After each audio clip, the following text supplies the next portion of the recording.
Bu günləri həm 20 yanvar şəhidlərinin ruhuna, həm də ki, nənəmin də il dönümüdür deyə ən asan üsulla tam ölçülü və çox ləzzətli umac halvası hazırlayıb sizlərlə də reseptini paylaşmaq istəyirəm. 5 stəkan unun üzərinə 1 stəkan suyu hissə-hissə çiləyərək əllərimlə umac edirəm. Siz bu prosesi sona qədər əllərinizlə də davam eləyə bilərsiniz. Mən isə blenderdən istifadə edərək edəcəm, çünki belə daha asan və daha tez olur.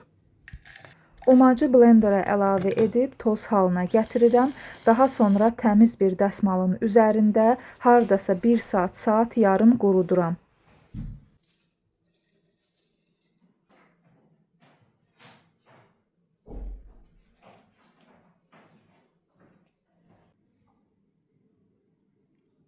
Umac quruyana kimi vaxt itirmədən şirəsini hazırlayaq. Şirə üçün 4 stəkan şəkər tozunun üzərinə 2 stəkan suyu əlavə edib qaynayana kimi bişirirəm. Şirə qaynadıqdan dərhal sonra bura 1 çay qaşığı sarkök əlavə edib qarışdırıb ocaqdan götürürəm. Şirəni qətiyyən çox bişirmək olmaz, çünki o zaman şirə qatılaşacaq və halvanız bərk alınacaq. 400 qram kərə yağını da tavada əridib, bura umacı əlavə edirəm və dayanmadan qarışdıra bişirirəm.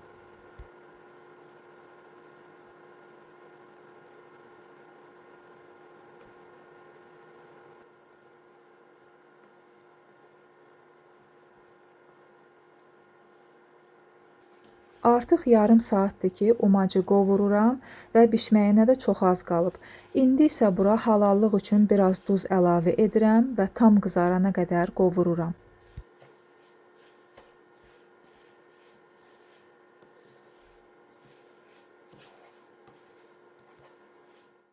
Və budur dostlar, halvamız artıq hazırdır və gördüyünüz kimi burada yağı umacından ayrılır və bu o deməkdir ki, halva tam olaraq bişib.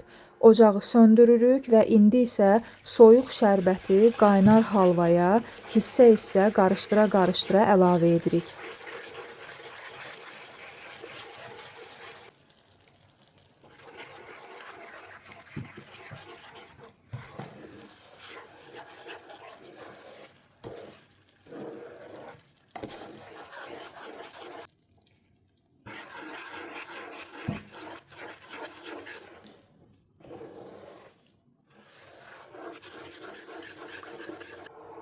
Hələ ki halvamız qaynardı deyə belə duru görünür, amma soyuduqda qatılaşacaq.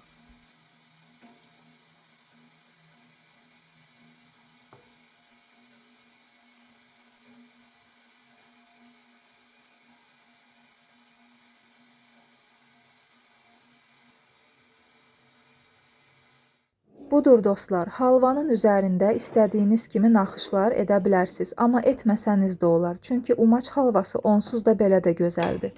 Allah cəmi ölənlərimizə rəhmət eləsin, ruhları şad olsun.